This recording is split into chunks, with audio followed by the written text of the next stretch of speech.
سؤالك على غياب علي معلول في اخر مباراتين. علي معلول كان موجود مع المنتخب التونسي لاداء مباراتين وديتين، وكان اخرها مباراه المغرب، وجاء قبل المباراه الاولى ب 48 ساعه. على الجانب الاخر كان هناك عندي انا لعيبه برضو مميزه في المكان ده زي صبري رحيل وحسين، عملوا كل المباريات الوديه، لعبوا في نفس الوقت.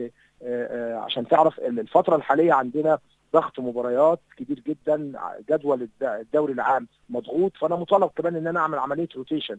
فعشان اعمل عمليه روتيشن لازم الكل يبقى جاهز. فالناس اللي كانت موجوده معايا ولعبت المباراه الوديه وظهرت بشكل كويس زي صبري رحيل، هو خد المباراتين، لان انا ما شفتش علي لفتره طويله، كان موجود تقريبا لمده 7 أو 9 ايام في تونس عشان المباراتين، فحالته ما كانتش قدامي. في نفس الوقت ما لعبش المباراه الاخيره مع المغرب.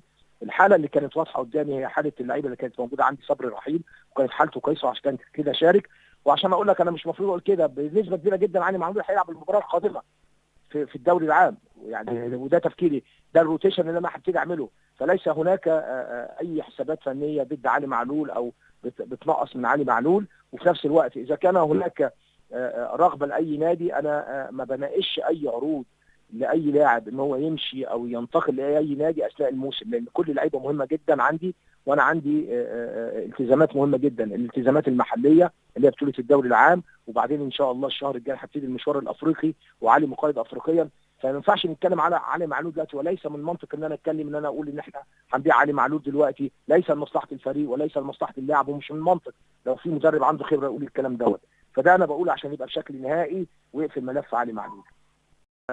يعني كان في حديث قريب في احد وسائل الاعلام مكتوب ان الاهلي بيرغب في بيع علي معلول ب 5 مليون دولار، لكن الترجي عرض 3 مليون دولار.